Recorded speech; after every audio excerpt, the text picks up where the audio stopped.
23,000 feet above Germany. The aircraft should not have been flying. Half the cockpit was gone. Wind tore through shattered glass and twisted metal. The co-pilot was already dead, slumped in his harness. The pilot was worse. He was alive, but he didn't know where he was. Didn't know the war was still happening.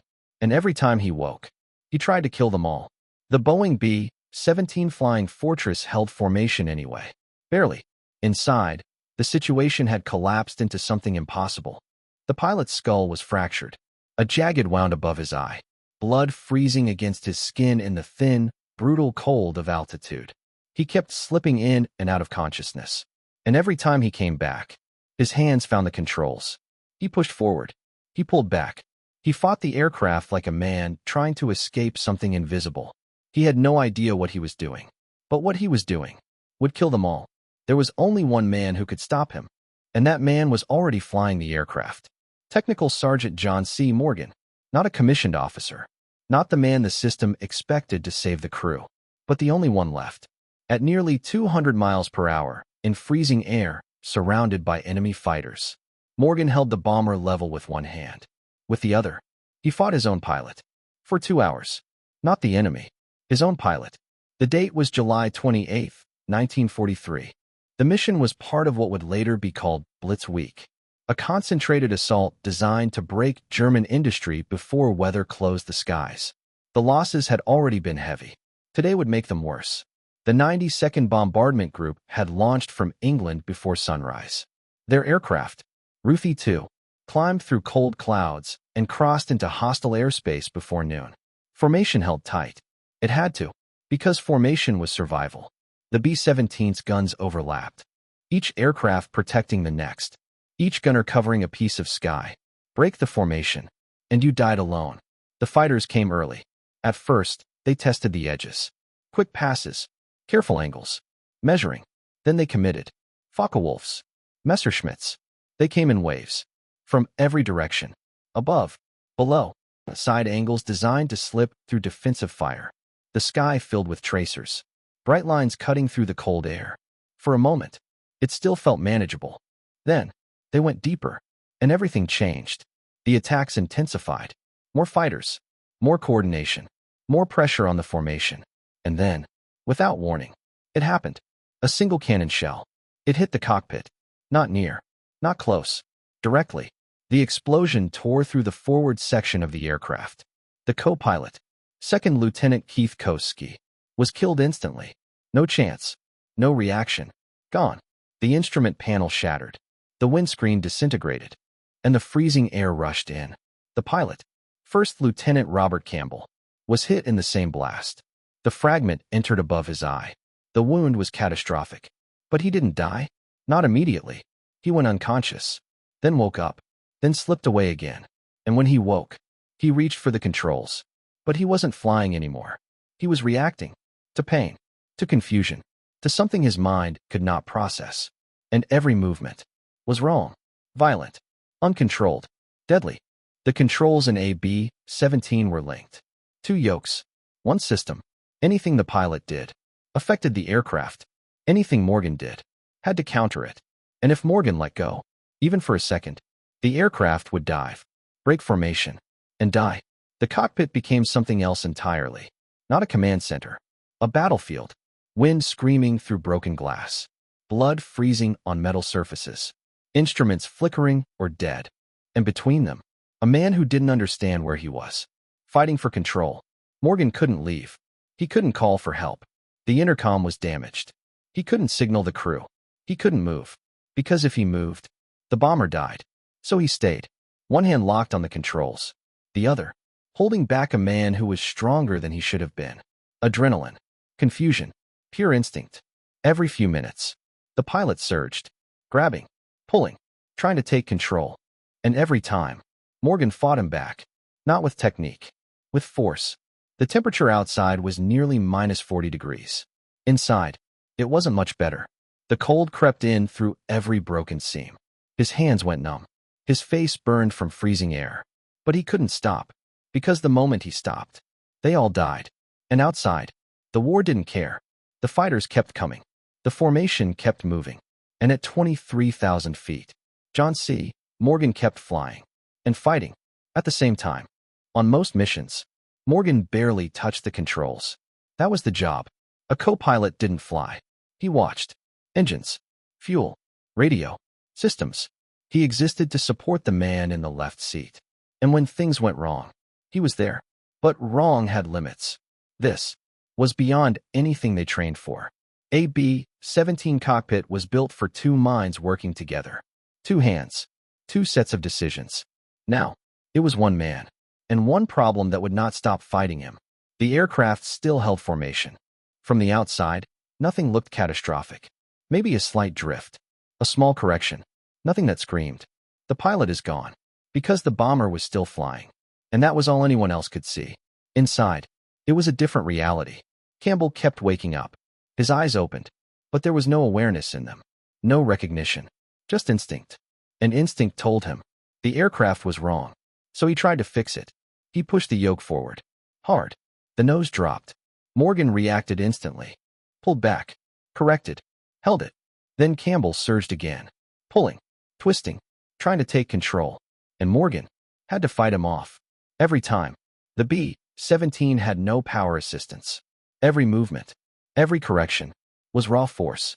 Steel cables. Pulleys. Muscle. At 200 miles per hour. The controls fought back. And Morgan was doing it. With one arm. The other arm. Locked against Campbell's chest. Holding him back. Pushing him into his seat.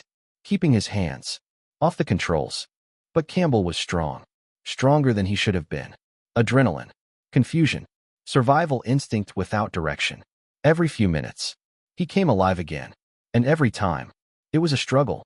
The cockpit lurched. The aircraft shifted. And Morgan dragged it back. Inch by inch. Into stability. Outside, the war continued like nothing had changed. German fighters still attacked. Gunners still fired.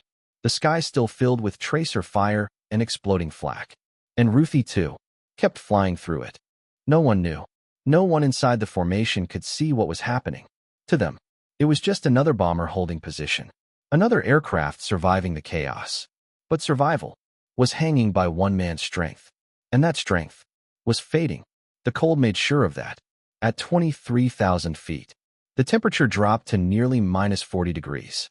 The shattered cockpit offered no protection. Wind blasted through broken glass. Metal froze. Skin burned. Morgan's hands began to lose feeling. Even through gloves. Even through training. Numbness crept in slowly. Then all at once. And numb hands don't hold controls well. Don't hold another man back. Don't survive long. Still, he didn't stop. Because stopping was death. The formation moved deeper into Germany. And something began to change. Bombers started falling. Not all at once. One here. Another there. Some spinning. Some trailing smoke. Some just dropping out of formation. The perfect geometry of the combat box was breaking. Gaps opened.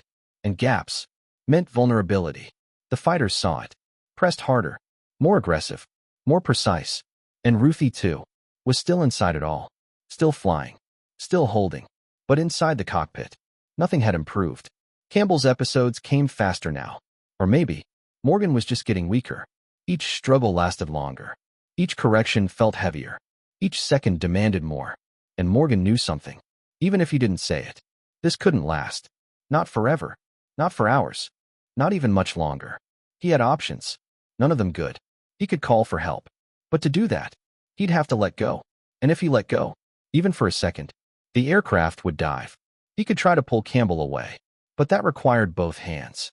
Both arms. Full commitment. And the bomber would be uncontrolled. He could trim the aircraft. Set it to fly itself. But trim wasn't precise. Not in formation.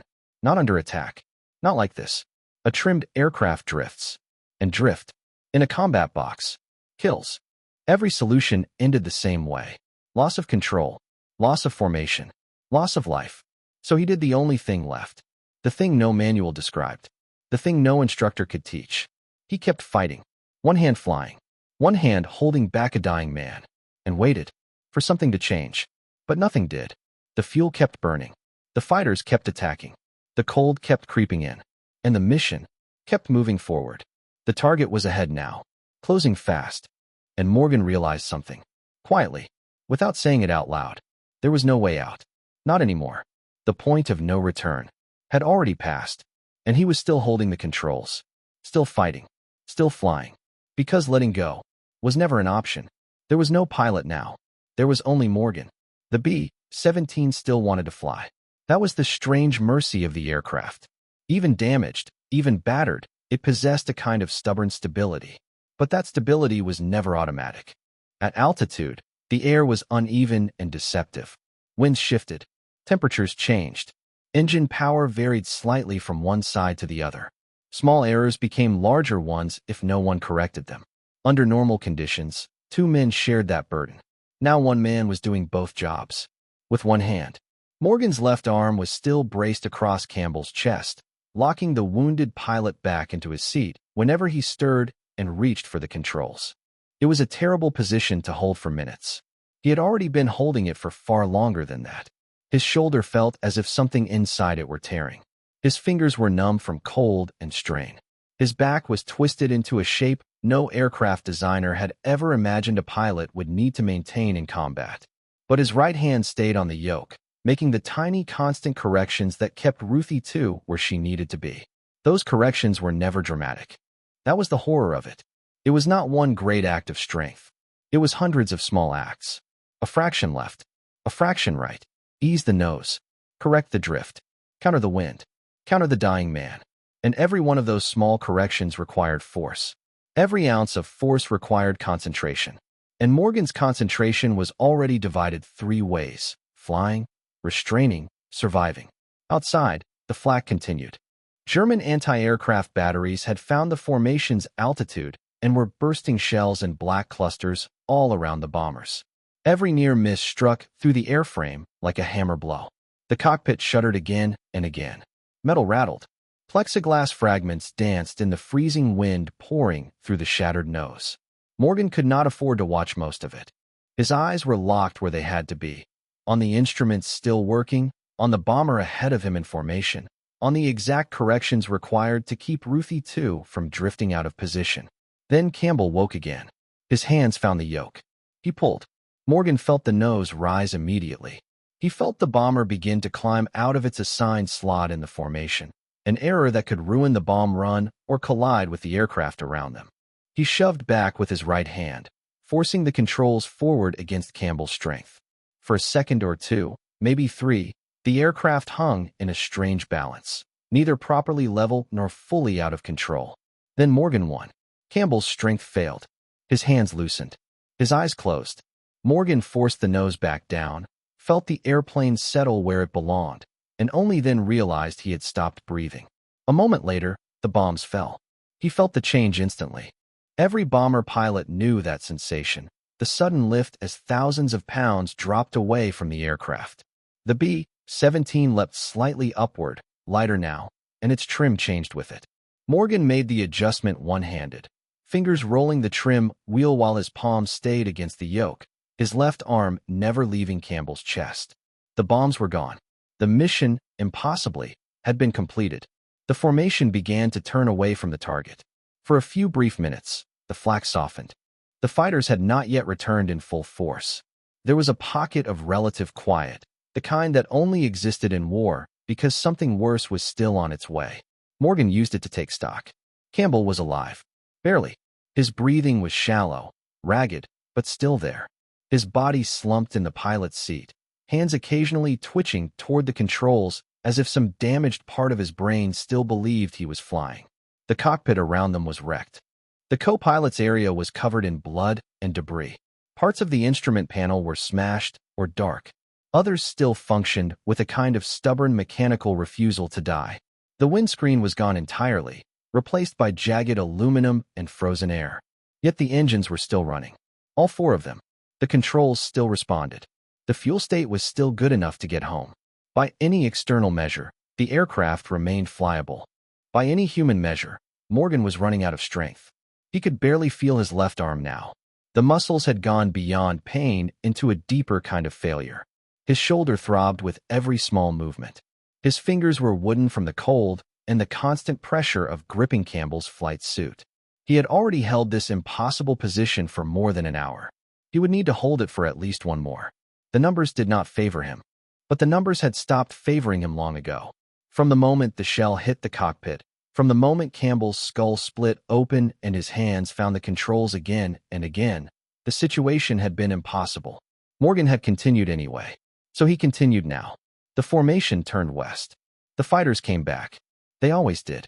The withdrawal from Germany was never easier than the approach. In some ways it was worse. The bomber stream was smaller now, ragged and incomplete. Aircraft had been lost over the target.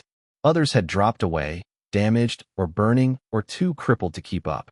The great combat box that had looked so powerful over the North Sea was now just a wounded shape limping back toward England. Ruthie too held her place inside it. From outside, she looked damaged but functional. She wandered a little in altitude and heading, but not enough to stand out. The other crews could not know that the co-pilot was flying alone, that the pilot was dying beside him, that the bomber remained in formation only because one man refused to stop correcting her every mistake. The attacks came in waves now, striking more often at the bombers on the edges of the group. The gunners aboard Ruthie 2 fired when they saw targets.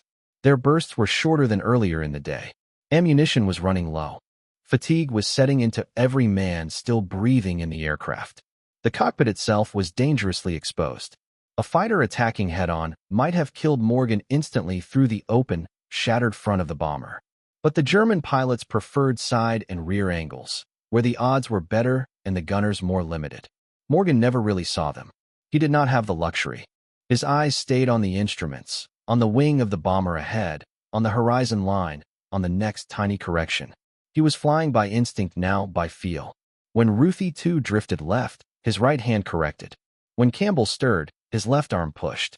When the formation changed heading, he followed. The hours passed that way. Somewhere over the Netherlands, the fighter attacks began to thin. German aircraft had fuel limits too. They could not chase the bombers forever. The waves became smaller, then scattered, then gone altogether. By the time the formation crossed the coast and pushed out over the North Sea, the sky behind them had gone quiet. Only then did Morgan begin to understand that he might survive. Not triumph, not relief, just the cold, exhausted recognition that the impossible thing had lasted long enough to become possible. There was still work to do. Throttle settings for descent, fuel balancing, approach coordination, landing. Campbell still breathed beside him, still twitched toward the controls from time to time, though his strength was fading. England came up beneath them. The formation spread as the bombers diverged toward their separate fields. Morgan followed the bomber ahead, holding station on the descent as if the mission were normal, as if the cockpit were not a ruin and the man beside him not already nearly dead. Then Alconbury appeared. The runway was familiar. Lights. Signals. Home. The landing was rough. It could hardly have been otherwise. Morgan flared late. The B-17 struck harder than it should have. The rollout demanded more correction than clean flying would have required. But the bomber stayed on the runway. The brakes held. The engines came down. And Ruthie 2 stopped. Ground crews were already running.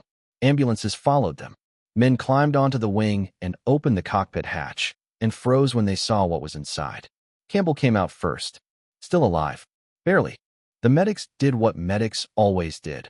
Worked urgently even when their faces already knew the truth. He still had a pulse. Still had breath. That was enough to try. Then they pulled Morgan out. He could not stand. His legs had locked from hours in one position. His left arm hung useless at his side. His shoulder was swollen and his fingers pale from cold and strain. Ground crewmen had to help him down from the cockpit, not yet understanding what he had just done. Later, when the aircraft was examined, the mechanics were astonished. The damage was severe. The forward fuselage was torn open by cannon fire. The cockpit looked less like an aircraft than like wreckage held together by force of habit. Control cables were exposed. The front section had been compromised so badly that stable flight should have been impossible. Morgan had flown it anyway. For 2 hours. With one hand. The crew reported what they knew. They had seen him at the controls. They had seen Campbell lunging for the yoke. They had seen Morgan hold the bomber level and hold the pilot back at the same time. They said he had not called for help. Not because he was proud, but because asking for help would have required him to let go. The reports went upward. The circumstances were reviewed. The recommendation was made. Technical Sergeant John C. Morgan would receive the Medal of Honor. When the official citation was published in January 1944, it carried the usual language of military awards: formal, compressed, exact. It also contained errors. It suggested Morgan had been severely wounded. He had not. It implied a navigator had taken the co-pilot's place. No one had. Morgan had remained at the controls the entire time. Official prose has a way of simplifying what reality refuses to keep simple. Still, the essence survived. He had continued flying when continuation was impossible. He had held the bomber in formation while the man meant to fly it kept trying to destroy it. He had brought the aircraft home. Campbell survived the landing, but only briefly. Surgeons in England could do nothing for a wound of that kind. He died not long after. Morgan recovered. Rest, treatment, warmth, time. Then he returned to duty. He flew more missions. He finished the war. And afterward, he stayed in the service, rising eventually to lieutenant colonel before retiring. The Medal of Honor changed the paperwork of his life more than the man himself. Those who knew him before the mission said he was still the same afterward: quiet, competent, untheatrical. He did not make speeches about heroism. He did not turn the mission into legend. When asked, he answered briefly. He had simply flown the airplane. That was how he saw it. Not as a single great act of courage, but as a chain of refusals. He refused to let go of the controls. He refused to let Campbell crash the aircraft. He refused to break formation. He refused, minute after minute, to accept that the situation was hopeless. And those refusals added up to 2 hours of impossible flight. The citation hangs in a museum now. The words are precise, cold, necessary, but they are not the story. The story is in the cockpit, in the freezing wind, in the shattered glass, in the shoulder that burned from strain, in the numb hand that never released the yoke, in the repeated, relentless choice to keep going. John C. Morgan flew Ruthie 2 home because that was his job, and because, somewhere long before that day over Germany, he had become the kind of man who did not know how to quit.